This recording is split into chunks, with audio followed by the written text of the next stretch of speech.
The only mark? Action! Say hello to my little friend here. Okay? How'd you like that? He played a cartel boss with a machine gun and a dream. But behind the scenes, things got even weirder. Now, at 85, Al Pacino opens up about the chaos, danger, and pure madness that unfolded while filming Scarface. In this exclusive, jaw-dropping, behind-the-scenes moments, I fired about 30 rounds, and I grabbed the barrel of the gun I just fired. My hand stuck to it, and we had to go to the hospital. Pacino reveals the wild truth, from real injuries to surprise criminals, and one scene that made crew members walk off set. One story even involves a near-death accident no one saw coming. You may know the movie, but you've never heard what really happened. Buckle up. The Scarface you think you know is just the surface. 20. Al Pacino, burned hand on barrel.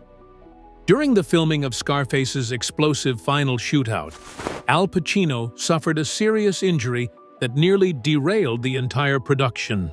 In the chaos of the scene, Tony Montana, alone in his mansion, bullets flying, shouting, "Say hello to my little friend." Say hello to my little friend! Pacino grabbed the barrel of a prop gun that had just been fired repeatedly. What he didn't realize was that the heat from the blanks had made the metal scorching hot. The moment his hand made contact, he felt an intense burn. He tried to stay in character, but the pain was instant and unbearable. Filming had to be stopped immediately. This was not a minor injury at all. Pacino's hand was burned so badly that he could not use it for several days. The production had to shut down while he recuperated, and some scenes had to be rescheduled or rewritten around his injury. Pacino later called it one of the most painful, most unfortunate times in my career. He lightheartedly remarked, "Tony might have been invincible in that scene. I wasn't." The accident also enforced stricter weapon regulations on the set for the rest of the production. It was a sobering reminder of how real the danger can be, even in faked firefights. If you think this reveal is wild, wait until you hear what Pacino says next. 19. Michelle Pfeiffer, nearly lost role overweight. When Michelle Pfeiffer walked into her audition for Scarface, she was a relative unknown, and her razor-thin frame immediately raised eyebrows. Playing Elvira Hancock, the icy, glamorous wife of a cartel boss, required a look of elegance and detachment. But producers were concerned. Some felt Pfeiffer appeared too thin, to the point where they feared it would draw unwanted attention or criticism. Behind closed doors, rumors even swirled that her appearance might suggest real-life substance use, which made studio executives nervous given the film's already controversial subject matter. There were serious talks about recasting the role before shooting even began. Al Pacino and the director Brian De Palma remained loyal to her through thick and thin. According to Pacino, Pfeiffer provided a chill, detached quality that no one else could bring. Her physicality did not distract from, but rather emphasized, Elvira's vibe of coldness and brittleness. A woman drowning in luxury and emotional emptiness. On the set, she seemed hyper-focused, determined to prove her worth. She often bypassed meals in an attempt to stay trim. This only fueled worry over her welfare, but displayed her single-mindedness toward her role. In the end, it is perhaps one of the finest performances in the film's history. It is hard to imagine the film Scarface having been done without her. A truly iconic performance. 18. Harmful substances was baby powder, caused breathing issues. In Scarface, the mountain of harmful substances sitting on Tony Montana's desk is one of the film's most infamous images. But what the actors were actually snorting was far from glamorous. The white powder used on set was primarily a mix of powdered milk and baby laxative, chosen for its safe appearance on camera. However, the constant inhalation during long shooting days led to unexpected problems. Al Pacino and other actors began experiencing nasal irritation, coughing fits, and even headaches from repeated exposure to the fine particles. Though the substance wasn't harmful in small amounts, having to simulate heavy substance use over multiple takes became physically exhausting and sometimes painful. Later, Al Pacino confessed that the fake harmful substances in the movie actually messed with him much more than earlier thought. The powder dried up the nasal passages, stayed in the sinuses, making it uncomfortable to breathe and hard to focus on scenes. It's been rumored that he even consulted a physician to see if any long-term effects. The crew tried some new formulas, including one made from Bisquick pancake mix, but that only resulted in further coughing. Ironically, the very action that was intended to keep things safe created yet another risk. On a film steeped in excess, even the fake substances had real consequences. 17. Oliver Stone wrote script while quitting harmful substance. Oliver Stone's Scarface script wasn't just a screenplay, it was a purge. At the time he was hired to write it, Stone was deep in the grip of harmful substance addiction. But as fate would have it, he decided to quit cold turkey right before tackling Tony Montana's story. What followed was an intense, self-imposed exile to Paris, where he locked himself away and wrote the screenplay while enduring brutal withdrawal symptoms. The paranoia, anger, and desperation that bleed through Tony's rise and fall weren't just fiction. They were Stone's own battles transposed into a substance-fueled epic. As Stone later came to comment about the process, he was sweating the poison out of his system and into the script. The forceful tone, wild energy, the feel of power running in the veins, they all reflected his own internal chaos. He wrote piercingly clear, able to express the feeling of pursuing something that ultimately destroys you. That raw framework of emotion gave Scarface its cut, and Tony Montana his unending burning intensity. It was more than just a crime drama, it was a reflection of Stone's own survival. Looking back, Stone would say that writing Scarface was one of the toughest and most personal jobs of his life. It did not merely tell a story, it became a means of his escape from one. 16. Real cartel boss tried stopping film. While Scarface was set in the harmful substance-fueled underworld of 1980s Miami, the film got a little too real for some of the city's actual power players. During early production, local substance traffickers began sending threats to the filmmakers, demanding they stop portraying Cuban immigrants as violent criminals. Community leaders and criminal organizations alike feared the film would spark backlash against the real Cuban population and attract the kind of attention they didn't want. Several businesses refused to cooperate with the production, and some locations in Miami suddenly became unavailable due to safety concerns. Things got so out of control that Universal Studios had to shift most of the shoot to Los Angeles for safety reasons. The tension was at a frightening level, with the crew being told not to speak about the movie at all while they were in Miami, and rumors had it that the substance cartels had taken an interest in it. Al Pacino even said in later interviews that the atmosphere was intense and a little dangerous. Ironically, the controversy surrounding it enhanced the mythos of Scarface. The film about power, paranoia, and survival was under siege from the very world it depicted. It was no longer a narrative about narcotics empires. Rather, it was now a production walking the tightrope through one. 15.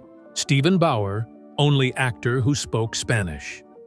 Despite Scarface being centered around Cuban immigrants and Miami's Latin underworld, Most of the main cast weren't fluent in Spanish, except for one, Stephen Bauer. Born in Havana and raised in Miami, Bauer was not only the only actual Cuban in the main cast, but also the only one who could speak Spanish authentically. Playing Tony Montana's best friend Manny Rivera, Bauer's fluency wasn't just a bonus. It became essential to the film's cultural grounding. He often acted as an unofficial dialect coach on set, helping Al Pacino and others nail their accents and pronunciation. Bauer's presence lent credibility to a film that otherwise might have slipped into caricature. He corrected dialogue, encouraged correct slang usage, and rewrote lines into words that sounded more natural. Scenes definitely benefited from his perspective into Cuban culture, especially concerning family, street slang, or the immigrant experience. According to some crew members, occasions where Bauer dragged in his corrections really became the difference between a moment feeling real or forced. Bauer's involvement even gave Scarface a strong, authentic voice in a film that has faced so many criticisms about its portrayal of Latinos. Without him, the whole tone of the film might have felt empty. With him, it was grounded in real Miami underneath all that pomp. 14. Stuntman, nearly slain in final shootout. The final shootout in Scarface is one of the most iconic and brutal scenes in film history. But behind the explosive action was a terrifying real-life moment that nearly ended in tragedy. During the chaotic gun battle inside Tony Montana's mansion, one of the stuntmen was injured by a misfired squib, a small explosive device used to simulate gunfire. The charge went off too close to his body, sending debris flying into his face and knocking him backward with dangerous force. The scene was so intense and packed with action that at first, many thought it was just another part of the performance. Production was stopped immediately. The stuntman had to be hospitalized for serious injuries, raising doubts about safety on set. While he did survive the injuries, the accident was a wake-up call to crew and cast. Al Pacino later commented that the violence in front of the camera was nothing in comparison to the real danger of doing it. From that time on, safety measures became stricter. It was very much shrouded and kept as a secret. But those present never really did forget. In a film defined by chaos and carnage, one moment threatened to exceed its fictional obligations into the realm of actual tragedy. 13. Chainsaw scene. So intense, crew left. The infamous chainsaw scene in Scarface, set in a grimy Miami motel bathroom, is one of the film's most shocking moments, and for good reason. Although much of the violence is implied rather than shown directly, the combination of sound effects, raw performances, and brutal pacing created an atmosphere so disturbing that several crew members couldn't handle it. According to accounts from the set, some walked off mid-shoot, overwhelmed by the intensity. The simulated sound of flesh being ripped apart by a chainsaw, paired with close-up reactions from Al Pacino and the actors, made it feel disturbingly real, even for seasoned professionals. Director Brian De Palma really grafted into the scene all the possible psychological lines crossed. His audience was meant to feel horror, not just see it. But that all-out realism on set came at a price. Some crew members returned the boot the next day, rather shaken. Others asked not to be present for any more scenes at that level of graphic tension. Al Pacino later remarked, "This was the most frightening shoot for an actor. As fear was not acting, you could feel the discomfort in the room." The torment made to horrify audiences also ended up haunting the minds of those behind the camera. 12. MPAA tried banning film 3 times. When Scarface was submitted to the MPAA for rating, it didn't just raise eyebrows, it set off alarm bells. The film was initially given an X rating not once, but 3 separate times, due to its graphic violence, harsh language, and intense substance content. This wasn't about nudity or intimate scenes. The censors were disturbed by the relentless brutality and moral ambiguity. Gunshots to the face, chainsaws, substance-fueled rants. The MPAA saw Scarface as excessive, dangerous, and possibly glorifying criminal behavior. Brian De Palma stood up against the MPAA and fought hard. He would recut the movie time and time again, each time with an almost absurd reduction of the violence. But he wouldn't sacrifice the edge of the picture. The same verdict was returned with every new cut. Too much. Finally, De Palma turned in what he called an R-rated, cleaned-up version of the original. Luckily, he managed to garner the support of a board member's teenage son, who called it the best anti-substance film ever made. This time, the film escaped with an R rating. The ironic twist? The original, but in censorship, so deemed ridiculous version played in theaters. This was a sweet victory for censorship, and it only solidified Scarface's cult status. 11. Al Pacino stayed in character off-camera. During the making of Scarface, Al Pacino didn't just play Tony Montana, he became him. Known for his intense method acting, Pacino stayed in character even when the cameras weren't rolling.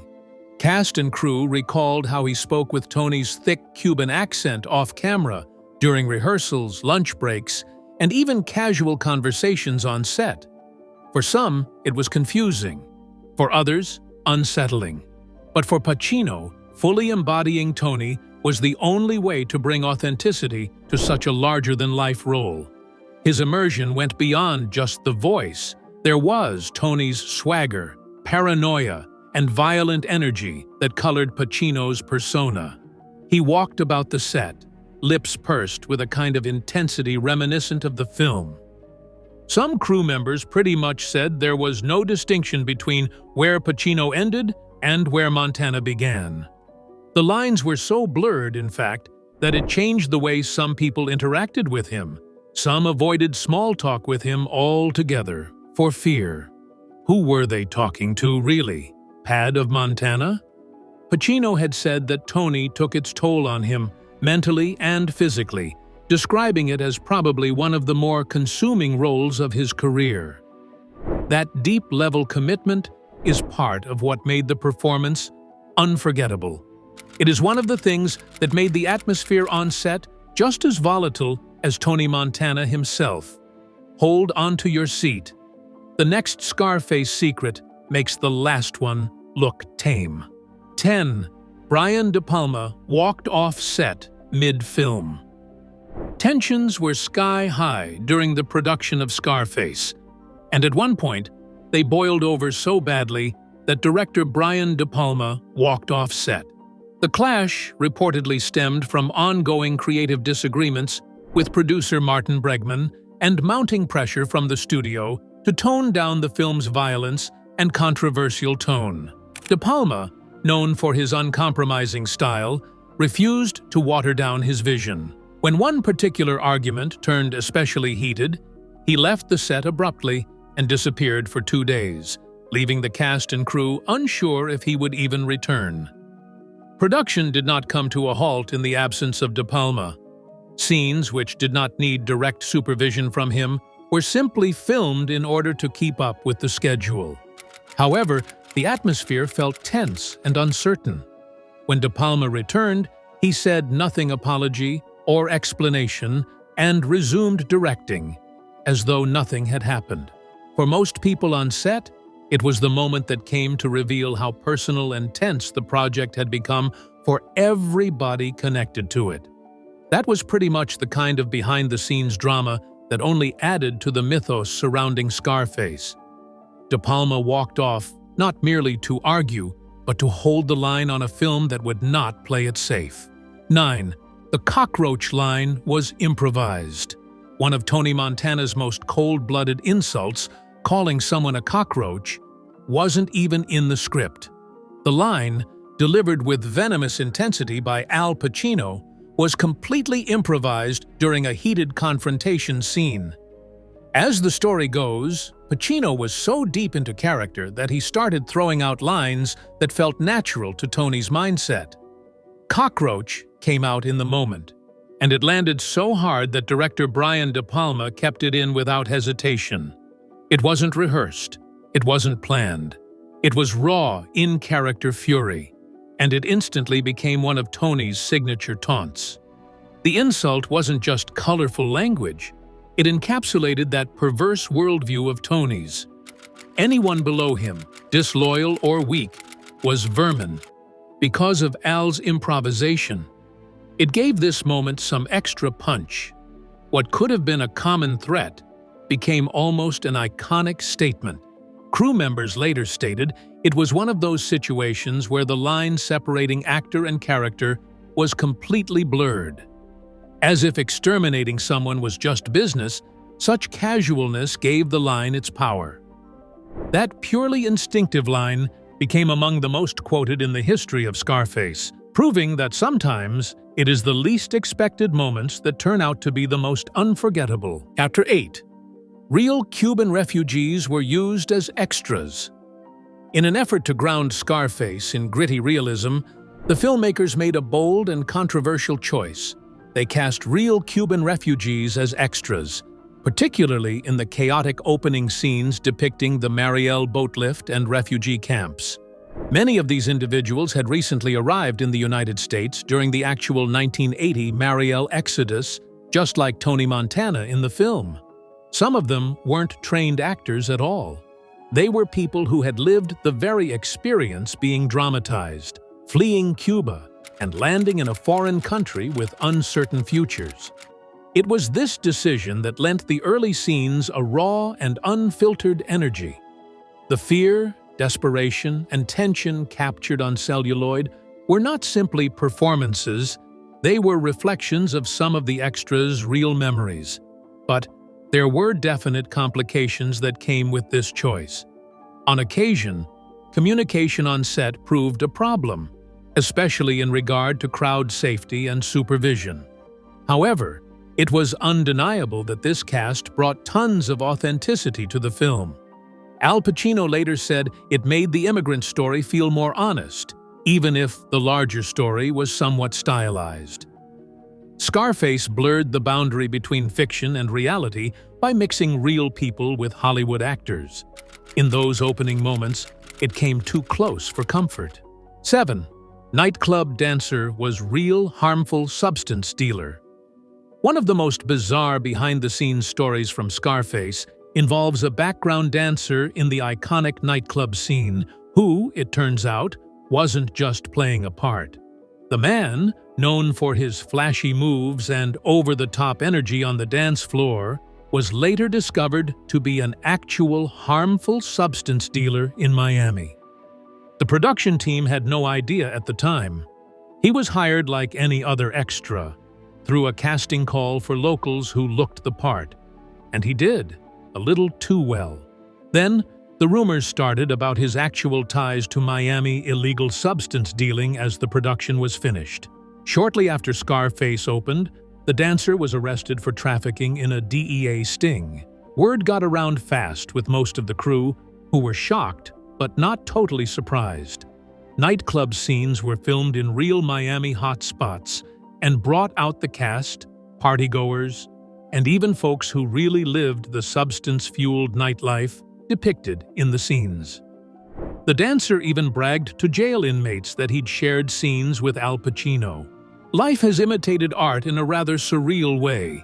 Here is a movie about substance empires, and one extra turned out to be the real deal. 6. Tony's mansion was oil tycoon's home. Tony Montana's lavish mansion, complete with gold-trimmed staircases, a tiger-filled yard, and that iconic "The World Is Yours" statue, wasn't a studio set. It was a real estate tycoon's private estate in Montecito, California, and filming there came with strict rules. The sprawling property, owned by a wealthy oil magnate, wasn't exactly Hollywood-friendly. The owner reportedly had little interest in the movie business and was especially wary of Scarface's violent content and controversial themes. The production team had to negotiate intensely just to use the location, agreeing to a strict filming schedule and an ironclad no-damage policy. Blood splatter, bullet holes, and everything that seemed broken were all under strict control and cleaned immediately after each take. Fake blood was scrubbed off walls and marble floors whenever a setup was over to avoid staining them. Supervision was never lifted, and shooting hours were strictly limited to avoid any disturbance to the property.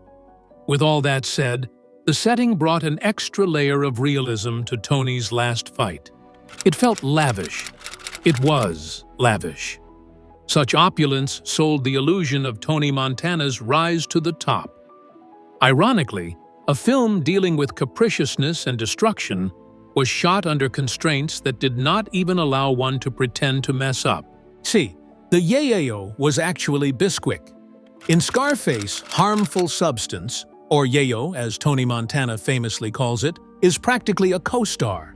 But all those towering piles of powder on desks, tables, and bathroom counters weren't real substances. What the cast was actually snorting during those scenes was mostly Bisquick. Yes, the pancake mix. After trying a few different safe alternatives like powdered milk and baby formula, the crew landed on Bisquick because it had the right texture, looked convincing on camera, and was non-toxic. But what seemed like a harmless substitute came with unexpected side effects. The repeated snorting of Bisquick resulted in severe nasal discomfort, especially for Al Pacino, because the fine particles dried out the nasal passages, caused severe sneezing fits, and even created little irritations in the respiratory system. He later joked, "Tony got high on coke, I got high on carbs." It became so bad that between takes, the actors were frequently seen wiping noses and clearing throats in an attempt to rid themselves of the floury residue. The powder may have upset the actors, but visually it worked. And that was what mattered to Brian De Palma, who had directed the film. In fact, what looked like a dangerous binge on the screen was actually a series of baking sessions held behind the scenes. 4. Pacino refused sequel, despite millions offered.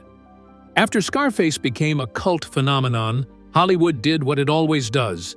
It started looking for a sequel. Studios floated ideas ranging from Tony Montana surviving the shootout to a prequel exploring his rise before Miami. At one point, there were serious offers on the table with multi-million-dollar paychecks attached, but Al Pacino didn't hesitate. He flat-out refused. To him, Tony Montana's story had a clear beginning and a brutal, unforgettable end. Bringing him back from the dead, literally or metaphorically, would cheapen the character's impact. Pacino felt the weight of the movie lay in Tony's downfall, serving as a sort of cautionary tale about ambition, ego, and excess. "He died," Pacino once said in an interview. "He had to. That's the story." Pacino refused to budge, even under ceaseless pressure from ill-fated executives. Even when others pitched spin-offs or spiritual successors with other actors or remakes, he made it clear that he wanted nothing to do with that. For decades, rumors buzzing about reboots starring everyone from John Leguizamo to Leonardo DiCaprio continued to provoke fan speculation. However, nothing ever really budged without Pacino behind it. His refusal to resurrect Tony preserved Scarface's legacy as a one-of-a-kind tragedy, bold, final, and unforgettable. 3. Final Shootout, inspired by real massacre.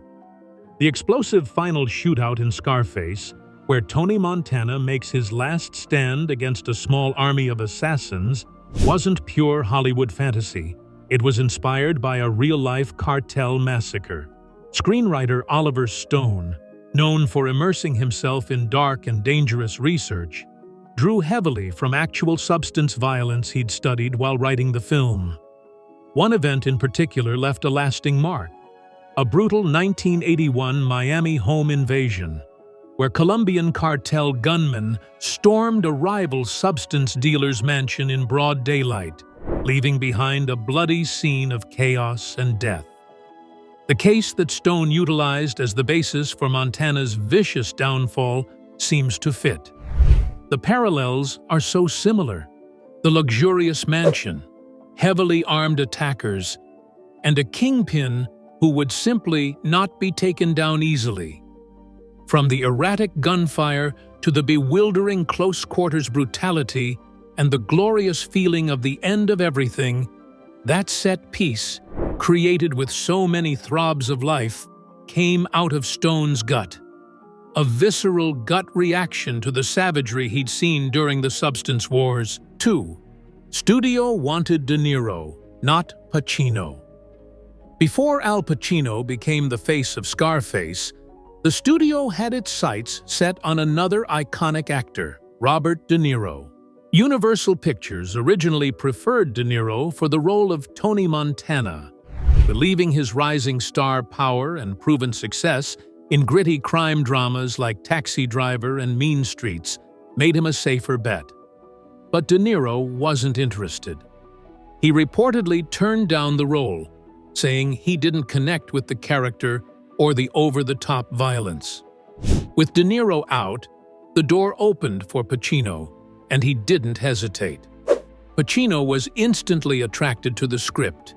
He did not see Tony Montana as a caricature, but as a contemporary Shakespearean character.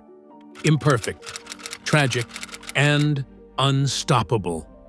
Once he signed the papers, he threw himself into the part. He even aided in shaping the character's present, famous Cuban persona. Now, looking back, it's difficult to imagine someone other than Pacino delivering "Say hello to my little friend" with the same manic fervor. While De Niro might have put forth a more reserved version, it was Pacino's raw, explosive form that made Tony Montana the cultural icon in the making. What began as an afterthought turned out to be casting gold, probably the most unforgettable role in movie history. Clear your head for number 1. It'll make every other moment look normal. 1. Pacino sees Tony Montana as tragedy. To many viewers, Tony Montana is the ultimate cinematic gangster, ruthless, violent, and larger than life. But to Al Pacino, he's something else entirely, a tragic figure. Even decades after Scarface's release, Pacino maintains that Tony wasn't a villain to be feared, but a cautionary tale to be understood. He sees Tony as a man corrupted by the very dream he was chasing, the American dream. Tony didn't slay for pleasure or chaos, Pacino argues, but for power, status, and respect in a world that constantly shut him out. In various interview accounts, Pacino has characteristically elaborated on the tragedy visited upon Tony for phenomena beyond greed action and violent acts: loneliness, paranoia, and emotional emptiness. He ruled by the imposition of fear, yet this became a protective wall against that profound insecurity. He came from nothing and wanted everything, Pacino once said. That kind of hunger will eat you alive. Looking through that sort of lens, Pacino was able to give unsuspected depths to Tony and allow the character to become very identifiable and, in his darkest hours, even sympathetic. So, which of these behind-the-scenes moments from Scarface shocked you the most? Or did we miss one you think deserves the spotlight? Let us know in the comments. We want to hear your take. If you enjoyed this video, give it a thumbs up, hit that subscribe button for more deep dives into iconic films, and don't forget to check out one of the 2 videos popping up on your screen right now. You won't want to miss what we've got next.